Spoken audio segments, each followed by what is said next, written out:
जय हिंद साथियों, कप्तान अड्डा के यूट्यूब प्लेटफॉर्म पर आप सभी का स्वागत है।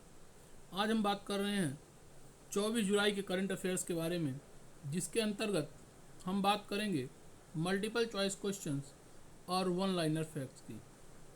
तो चलिए दोस्तों, शुरू करते हैं आज के इस सेशन को। सबसे पहला प्रश्न है, कौन सा देश सबसे पहले आयु सत्यापन ऐप का परीक्षण करेगा? Which country will be the first to test age verification app? That is France. France सबसे पहले आयु सत्यापन ऐप एज वेरिफिकेशन ऐप का परीक्षण करने वाला है। याद रखिएगा, कौन सा देश है? तो फ्रांस है। दूसरा प्रश्न है, उड़ीसा सरकार ने कार्यस्थलों पर महिलाओं के साथ यौन उत्पीड़न को रोकने के लिए किस अधिनियम के प्रभावी क्रियान्वयन की पहल की है? वो है आपका POSH अधिनियम, पॉस अधिनियम। इसके लिए इनिशिएटिव लिया है किस सरकार ने? तो वो लिया है आपके उड़ीसा सरकार ने, उड़ीसा गवर्नमेंट ने लिया है। जो आपका पोस्ट एक्ट 2013 में आया था कि किसी भी प्रकार से महिलाओं के साथ में उनके कार्यस्थल में अगर जो शोषण हो रहा है तो उसके खिलाफ ये एक्ट लागू किया गया था। तो याद रखिएगा, कब आया है पॉस एक्ट? वो आया है आपका 2013 में। अगला प्रश्न है, चंद्रशेखर आजाद की 119वीं जयंती कब मनाई गई? 23 जुलाई 2025। अभी इनकी 119वीं जयंती मनाई गई है।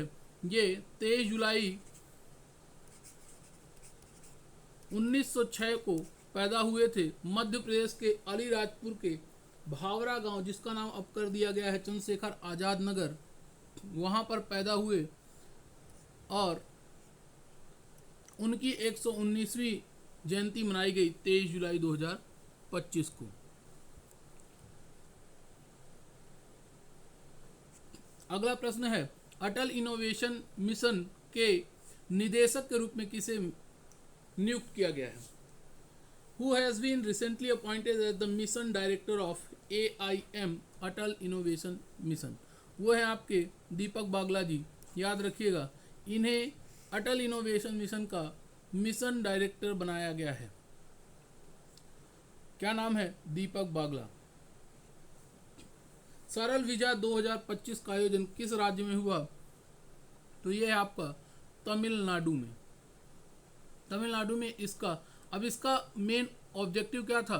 तो जो वहाँ के कल्चरल हेरिटेज है, वहाँ का नेचुरल ब्यूटी है या रूरल टूरिज्म है, इसको प्रमोट करने के लिए ये आयोजन किया गया। दिल्ली विधानसभा में NEVA सेवा केंद्र का उद्घाटन किसने किया? तो विजेंद्र गुप्ता जी ने। दिल्ली विधानसभा के अध्यक्ष विजेंद्र गुप्ता जी, इन्होंने नेशनल ई विधान application, one nation one application के तहत इसका उद्घाटन किया। अगला प्रश्न है, वर्ल्ड ब्रेन हेल्थ डे कब मनाया जाता है? 22 जुलाई के दिन विश्व मस्तिष्क स्वास्थ्य दिवस 22 जुलाई को मनाया जाता है और इसे ऑर्गेनाइज करता है world federation of neurology WFN। और अगर जो बात करें इस बार की थीम क्या थी, तो इस बार की थीम थी brain health for people of all ages, सभी उम्र के लोगों के लिए ब्रेन हेल्थ। याद रखिएगा, मेंटल हेल्थ के लिए ये दिवस मनाया जाता है। अगला प्रश्न है, हाल ही में मेरी पंचायत मोबाइल ऐप को किस पुरस्कार से सम्मानित किया गया है? वो पुरस्कार मिला है WSIS प्राइज 2025 चैंपियन अवार्ड। ये दिया गया है किस कैटेगरी में मिला? तो ये मिला है आपका cultural diversity and local content. तो ये मिला है मेरी पंचायत मोबाइल ऐप को। यह कुल ऐप 12 भाषाओं में उपलब्ध है, जो डिजिटल ट्रांसपेरेंसी और पीपल पार्टिसिपेशन को प्रमोट करता है। ये थे आज के मल्टीपल चॉइस क्वेश्चंस। अब बात करते हैं वन लाइनर फैक्ट्स की। पहला है, दीपक बांग्ला को किस मिशन के लिए मिशन डायरेक्टर बनाया गया? अटल इनोवेशन मिशन। किसके अंतर्गत यह संचालित होता है? तो नीति आयोग के अंतर्गत। NEVA किस मंत्रालय द्वारा संचालित की जाती है? तो संसदीय कार्य मंत्रालय। सरल वीजा 2025 का उद्घाटन KKSSR रामचंद्रन राजस्व मंत्री हैं तमिलनाडु के। चंद्रशेखर आजाद का जन्म किस राज्य में हुआ? मध्य प्रदेश। विश्व मस्तिष्क स्वास्थ्य दिवस की थीम इस बार थी सभी उम्र के लोगों के लिए ब्रेन हेल्थ। मेरी पंचायत को किस श्रेणी में चैंपियंस अवार्ड मिला? Cultural and language diversity. यूरोपीय आयोग की नई आयु सत्यापन योजना का उद्देश्य है बच्चों को ऑनलाइन हानिकारक सामग्री से बचाना।